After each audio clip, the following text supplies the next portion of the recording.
So thank you for joining us today, everybody. Welcome to today's webinar. It's great to see so many of you online with us today.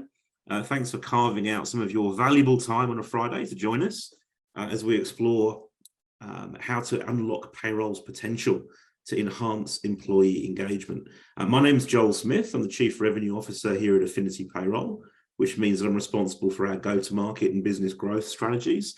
I've got quite a long history, longer than I care to think of working in technology leadership roles, and I've got extensive experience working in payroll, also HRIS, and financial services technology businesses across Australia, New Zealand, and in the UK as well. And today I'm joined by Natasha Hawker from Employee Matters, and I'll hand over to Natasha to introduce herself. Hi, Joel. Thanks so much for having me. I'm very excited about this webinar today. Hi, everyone. My name is Natasha Hawker. I'm the founder and director of a company called Employee Matters, and I'm an employee expert. We specialize in creating exceptional business performance through your employees. Think employee relations, recruitment, terminations, investigations, and a whole lot of legislation change that's coming our way. Fabulous. Thank you, Natasha. And yeah, thanks for joining me today. I always enjoy our conversations and hearing your views on different things. So before we rip into it, though, just a couple of housekeeping items to start with, everybody. We're going to run today for 25 minutes, half an hour or so. If you do have any questions that pop into your head throughout the webinar, please feel free to type them into the chat. And our administrator is going to collect those. So Melissa's going to do that for us. And she's going to serve those questions up to us at the end if we have time. But we'll try, if we have time, to answer as many questions as possible. And we're also going to run a short survey at the very end. So please stay online to fill that out if you can. Okay, time to get stuck in now to how to unlock payroll's potential to enhance employee engagement. Natasha, I might pose my first question of you. How do you see the worlds of payroll and HR crossing over and interacting with each other?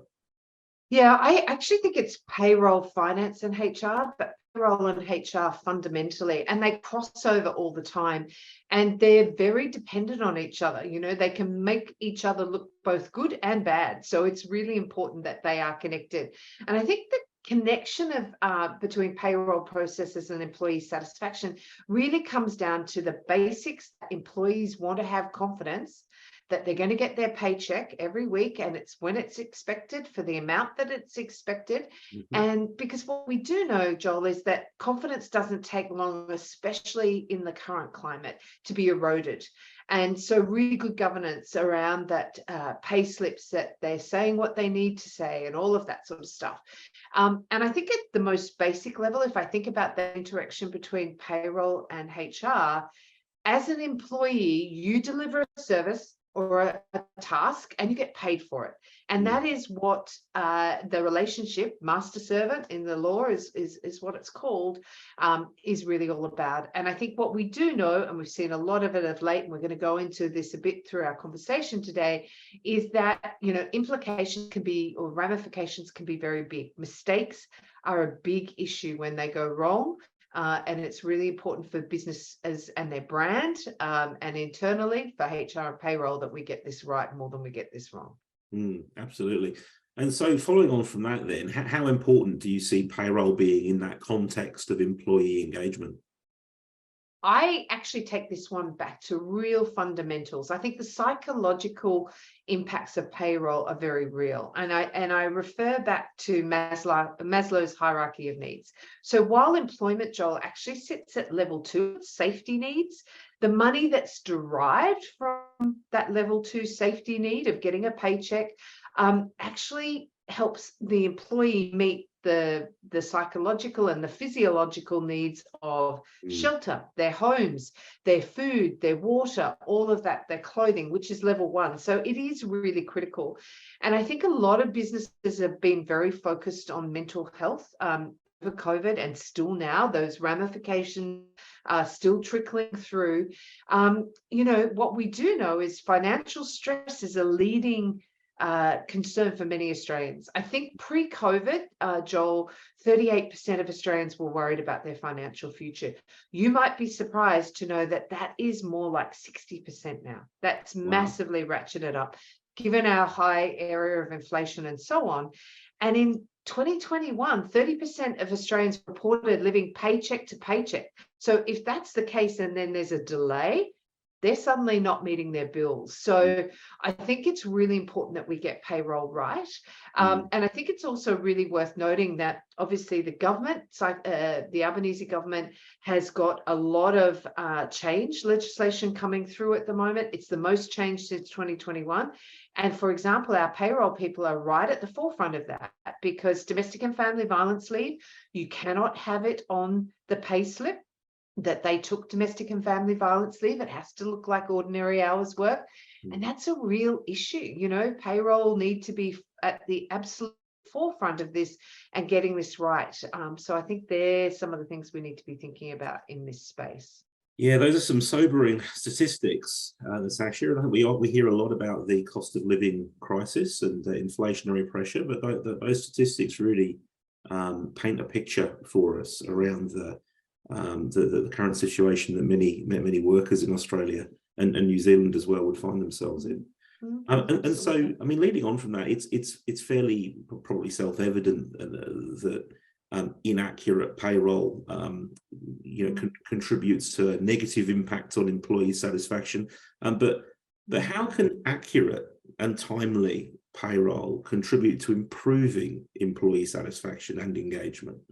Yeah, this is a passion point for me. Accurate and timely payroll is the minimum requirement to build that trust and maintain that trust. And why it's so critical to employee engagement is, and all employers should be measuring their engagement as an aside, is that any concerns can be acted upon. So organizations that measure their engagement, Joel, engagement is the measure of discretionary effort. What will make me as an employee go above and beyond, not just because you're paying me to, but because I'm so built in or bought into this organization. And where organizations have engagement levels of 75% and above, when compared to the bottom 25th percentile, they get 21% more productivity and 20% more productivity. Now, what company doesn't want more of that? They all do. And I think what can happen is employees, particularly in the market we're in at the moment, can very quickly jump to the conclusion if they think an employer is in financial trouble. And that can start with financial hiccups.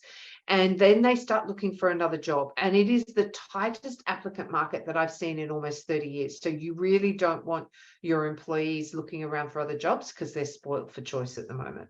Yeah, and that's huge. You know, that the extra productivity that you just got, an extra 20% of productivity is effectively an extra day a week that you're getting from those highly engaged employees. So it's material. No, and you're right. And that was research out of Harvard, and Australia has a productivity problem. I always talk about the fact that if you're paying an employee $100,000, you should be getting between $300,000 and $400,000 return on that as a benchmark. And in Australia, I think we're lucky if we get about 1.5 times. So we need to be doing much better, and that's around hiring better, managing better, and exiting better. Okay, so look, moving the conversation sort of towards technology. You know, what do you see as being some effective strategies for integrating payroll technology and automation to streamline processes and enhance that employee experience? Yeah, look, I think, and no surprise to anyone on this call, payroll is hugely complex, and payroll software and automation can actually streamline processes. It can take a lot of the hiccups out of it. It reduces errors. And that in itself is an enormous advantage. And as we've already discussed, you know, payroll mistakes aren't just mistakes. They have massive implications. God, it's Friday, isn't it, Joel? I got it in the end. But what it can do is it can actually enable a business which is not so involved in the transactional because it's being taken care of by the payroll technology. They can focus on more value add activities. And what that means is the employee experience gets better. But like all these things, and we know this, the information you put in determines the quality of the information you get out. So Yes. I think that's why Affinity is such a great system, because it enables you, based on the years of experience, the innovative technology, and a fantastic team, that you can do this and focus where you need to be focused on. And I tell you what, our employees expect that of us these days in terms of that employee experience. Yeah, look, you're right. It's something we're particularly automation, payroll, automation and streamlining of workflows and processes is something that we're particularly passionate about here at Affinity. And I suppose it's led to the rise, particularly of self-service portals. Interested in your view on this. How do you see self-service portals empowering employees to access and manage their payroll information?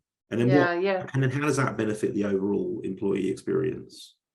Look, I think as a generation of workers, our workforce is becoming increasingly more self-sufficient.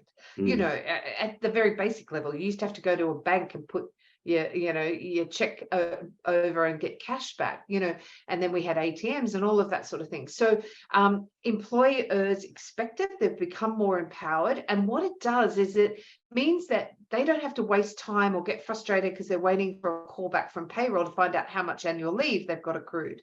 But equally, I think around that privacy aspect, Joel, if you wanted to check about what parental leave status was, if you were newly pregnant, or look up domestic and family violence leave and how that's managed, you can do that in the tools that we've got. Now, as with every change in self-automation, sometimes there's a bit of resistance. People would prefer to make that phone call. And I think it's really important that there's a change management process involved too, especially where someone's going from a large payroll team into a more automated one. We need to talk about the what's in it for me. But I think self-portals, service portals are here to stay, and they're really, really key for businesses and for the employee experience. They can get what they want when they want it. And look, so some of the examples you use there, you're basically alluding to the fact that everyone's different. Everyone has different circumstances, different needs, and everyone's an individual. So, in what ways do you see, particularly payroll analytics, being able to provide insights that help create those personalized employee experiences? Yeah, let me start with something I started to think about a lot in the last couple of years, particularly during COVID and in my many years in HR. We used to very much treat everyone as a collective, as in everyone worked 9 to 5, they all came to the office, they were all on exactly the same contract. It was all very vanilla. Now we need to treat people as individuals. They not only want that, they expect it. And I think what payroll data analytics has enabled us to do is, I'm a great believer in what doesn't get measured doesn't get done. And with the digital age that we're in, we can gather insights, more insights than we've ever been able to before. And the challenge for many organizations, and some of your listeners on this call might have it, for the first time ever, we have 5 generations potentially in the workforce, from the silent generation, baby boomers, right through to Gen Z. And what that means is you've got people at all different parts of their life, all needing different things based on where they're at with their life. So what data analytics enables us to do is to personalize the experience for the individual, making them feel much more valued and important to the organization, that connection and loyalty. And what it does is frees up our HR teams to be able to give that attention with the right amount of detail because they've got the right information. For example, somebody who's at the twilight of their career, I did an article the other week, and there's something called grandternity leave, Joel. I'd never heard of that for, until recently, but what a great idea, where we've got people who want to work longer, to 60, to 70, to 80, but they might want more flexibility. They might want to take time off to look after the new grandchild 1 day a week rather than lose them. That's a great thing we could be doing. And data analytics might enable us to open up a conversation with somebody about that. Yes, myself, big advocate for grandternity leave. It sounds like a great idea. Yeah. And so in terms of, you mentioned before, the hierarchies and being a part of that. How do you see organisations being able to effectively integrate payroll with financial wellness initiatives to support employees' financial goals and enhance their overall well-being that way? I think this is really important.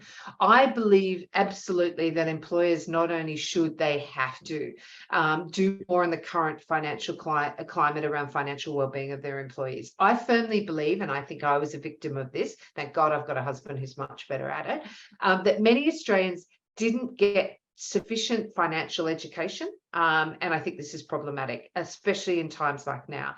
And here's another statistic for you. Around 50% of Australians don't have $500 now for an emergency. And 60% don't believe that they will ever receive or achieve financial security. And that's really dire. And so, it's like that old proverb, give a man a fish and you feed him for a day, teach him to fish and you feed him for life. We've got a partner that we work with called Naked Wealth that have developed a really cool online tool that could be plugged into systems where people can teach themselves financial acumen and can get better at making their dollars go further and building their wealth for their future.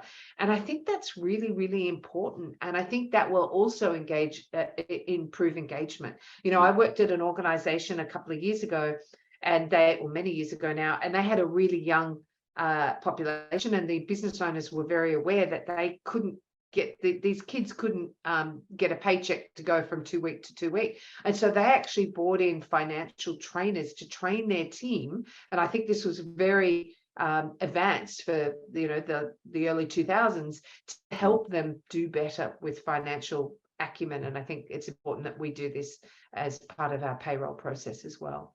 Yeah, absolutely. And I think it has a really broad appeal as well, because those kind of tools and that kind of education, there is value there for people, regardless of the salary point that an individual might be on. Those tools are always useful and appreciated. And then in terms of best practices for communicating compensation and benefits information transparently to employees to build trust and enhance that experience, what do you see some of those best practices being? Yeah, I think this is really important. Employee, for me, anything an employer can do to build an employee value proposition, in other words, what's in it for me, otherwise known as EVP, I think is really important. Fundamental to that is that trust. So you and I were talking in the green room another day, a lot of people ignore their payslip. And even if they read it, especially some of our younger people, they don't even know what it says. So educating our people around what's on their payslip, what they need to keep an eye out for, what are, some red flags if they see it, I think is really important. And life throws you curveballs, and it's really important that people feel invested. Like, I think most people just send out the time slip and nothing happens. Like, wouldn't it be great if part of your your onboarding was, right, here's how payroll runs at company ABC. This is what's going to happen. You're going to get a payslip. These are the things that you need to watch out for. This is what happens with your information. All of that sort of stuff up front, I think, is more important than it ever has been. Yeah, absolutely. We found the same thing with pay slips being a little dry and often hard to interpret. So we launched a little while ago interactive pay slips to supplement the traditional ones, to explain why workers have been paid the way that they have been. And particularly for blue collar workforces where they may be on variable roster patterns, and so their pay and their salary might change and vary from pay cycle to pay cycle. And having that insight being provided transparently but also confidentially and through through a mobile app to the palm of your hand, and just being able to interrogate that and understand that is really powerful and does make a tremendous difference. The democratization of pay, I believe we consider that. Yeah. So great idea. What are the on that same topic, I suppose? Can you provide some examples of flexible payment options that you've seen being offered to employees to meet their individual needs and preferences? Yeah, I think this is evolving. And some of the ones that I'm starting to see is some payment in advance. where people can actually take part of their paycheck that is due to them in the future. I think just generally increased flexibility is a big one here, and people want that. They expect it, and it forms back part of that employee value proposition that I was talking about before. I mean, for many people, especially at that later part of their career, they want to be able to have increased superannuation. This shocks me to say it, but my father in the late 90s was getting 14 or 15% superannuation before it was, a requirement. So building it out, again, it comes back to that data. If you're towards the end of your career, you might want to up your superannuation payments. Maybe some people want to save for a house, and maybe you can carve off some money for them to help them do that. I don't know. I think there's lots of things we could be doing more in this space, but they're the things that I'm seeing at the moment. Yeah, and so something that we're doing at Affinity is providing access to a tool called Pay on Demand, which is early access to earned income, which is an interesting concept, right? Because we're all used to working in line with a payday, predetermined payday. It might be monthly, it might be fortnightly, but there's no reason you shouldn't, because of the application of technology, there's no reason now why you can't get access to the pay that you have already earned before those including paydays. Today. Yeah. Up to and including today. Absolutely. So we've seen that adding a lot of value and flexibility in some cases as well. That's great. So yeah, we think it is great. Yeah. So how can payroll processes be designed to support employees during critical life events, such as things like parental leave and medical emergencies, and how do you see that contributing to a positive employee experience?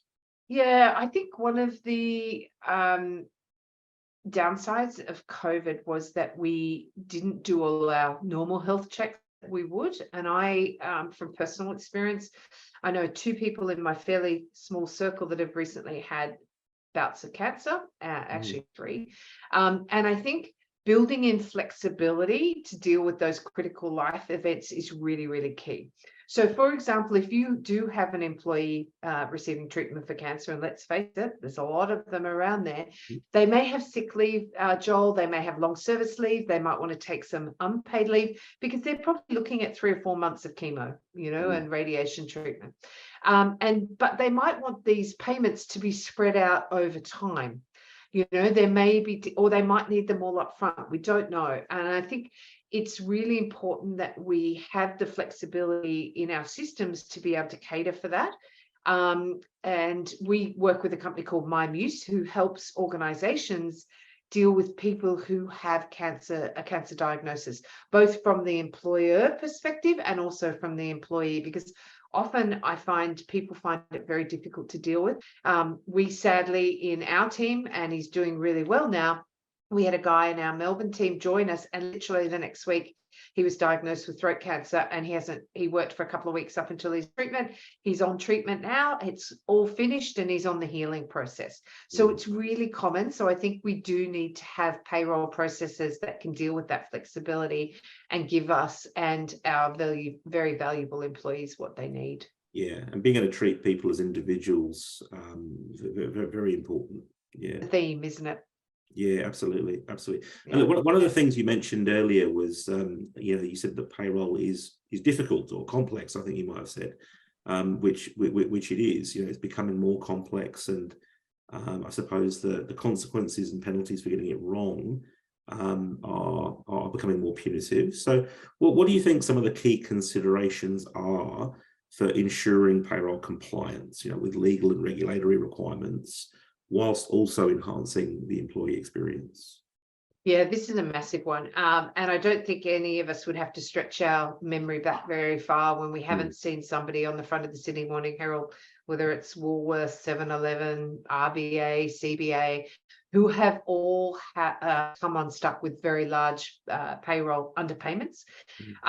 And I think that's my personal view, and it may not be a surprise to many people on this call either, is I think we've underinvested in our payroll function. It's seen as sort of in the back end, it's not given the due respect and time and money that it's actually deserves. And I think what's starting to happen is we need to make sure we're doing this really well, and you guys need to feel like you've got a voice and will flag something. And I'll tell you why. Payroll compliance is absolutely key, but you in payroll have something called accessorial liability. Accessorial liability means that if you are processing the payroll and you know that your company is underpaying and you choose not to do anything about it, even though you might have flagged it and they don't do anything, you are also liable. You could be fined for that breach. So it's really important that you back yourself, and if you see an issue that you flag it and you raise it. And these considerations start very much at the beginning, Joel. Have we reviewed the job description? This is where the HR payroll piece comes in. Have we reviewed the job description? Is it accurate? Have we compared it to the award? And do we know we're paying the right amount accordingly? Are we moving rates based on the minimum wage increase every year? Are we paying all of the benefits and entitlements that are owed, meal allowances and all of that sort of stuff? So getting all of that stuff, although they're basics, they can be very complex and we need to get them right. And the issue, if you breach, can be fines of up to $66,000 per breach, plus you as an individual, I think it's about 12,600. So if you've got any concerns, do flag them. Yeah, so that was going to be my next question, actually, is, if what should an organization do if they suspect that they're at risk of payroll non-compliance? And it might just be a feeling, a suspicion, because payroll is complex. It can be hard to prove out one way or the other, easily anyway, whether non-compliance is there or not. But if there is that suspicion, what should an organization do? So the first thing they need to do is conduct an audit, whether that's an internal or an external audit, and find out what the anomalies are. Once they've determined if there are any anomalies, you need to organize to rectify them as soon as possible. And that might organize a change of pay, or it may even be back pay. It's often back pay of those salaries once they've been adjusted, or those issues have been worked through. I would be communicating that using a very structured communication strategy, because again, that trust is going to, it's not about do we make mistakes. Everybody makes mistakes. It's how we deal with fixing them. Yes. And the other thing is you will need to report that breach, as scary as it is, to Fair Work. And what I can say is that what I see is that where people self-report and say, guys, we made a mistake, we're really sorry, this is what we've discovered, we've rectified it, we've back paid, you're much less likely to get a fine for that breach as you would if you try and hide it. So it's much better to, fall on your sword, say we've made an error, we found it, we've rectified it, but we need to let you know. Yeah, absolutely. Rectified, remediated, but also transparency of the communication. Yeah. Great. And in terms of any other emerging trends or technologies in the field of payroll that have got the potential to further enhance employee experience, what do you see those as being? Yeah, the two that sort of pop to mind is I almost think, and this, I think there's an opportunity for companies to lend money to their employees, and it could be a part of a retention strategy. Many years ago, I was a recruitment consultant for my sins, and I wanted to buy a car, and I was a bit short, and my MD lent me $10,000, which was a lot of money at the time. Now, I know the reason why. He wanted to keep me. I was actually good at my job, and he very kindly lent me the money, and I paid it back, but it's very much an informal one-off arrangement. But I think that might be something that we start to see businesses doing, because you might be paying some money out, but you might have some handcuffs attached to it. You can't leave until your money's paid back or something like that. The other one that I think might be coming, and we're not paying as much attention to it, is digital money. How are we going to pay people going forward? So I think there's some emerging trends, like everything that at the moment, it's happening at a much faster pace than I think everything's been sped up, and it's going to be here before we know it. Some of those will resonate and stick. Some of them will be passing sort of fads, I would suggest. Yeah. And I think from Affinity's perspective, we're investing heavily in automation and in real-time payroll. Yes. So moving to an environment where a payroll system understands the net salary position of the workers on a real-time, day-to-day basis, as opposed to it being a batch-driven monthly or weekly or fortnightly process. Because then that drives a whole load of other cool, salary and pay experiences, such as the interactive pay slips, pay on demand, and other things. We see the future of pay being quite different to the legacy of pay. So I suspect, I was just going to say, I suspect that's the case. And I think as a business too, that manages their cash flow more effectively, Joel, because for most businesses, their cash flow, a large proportion, if not the largest proportion, is their payroll. Yeah, absolutely. And I think as that future of pay unfolds, the payroll department becomes a much more strategically important and valuable part of the business, and the exposure there is elevated. So it's good for all of us. Yeah, absolutely. So look, I've got an eye on the clock, and I'm very conscious of time. I think we could keep talking for quite a bit longer, Natasha, but we better call it quits there. Thank you so much for your time. It's been a great conversation. I've really appreciated your feedback. How can our attendees get in touch with you or information on Employee Matters? Yeah, well, the best way would probably be to connect with me on LinkedIn, just Natasha Hawker, or our website is employeematters.com.au, and there's a discovery form if you want to have a chat with me. I'm very happy to do that after the session. Fantastic, thank you. And of course, if anybody on the webinar would like to talk to us, as in Affinity, about how our payroll solutions can help transform your business, you can contact us on our website, through email, or on LinkedIn. We always love a good chat. So we're going to release a short survey now, and we'd love your feedback to help us provide as much future value as we can with this webinar series. We usually run a webinar every month. But thanks for your time today. That concludes our webinar, and we will see you again next time.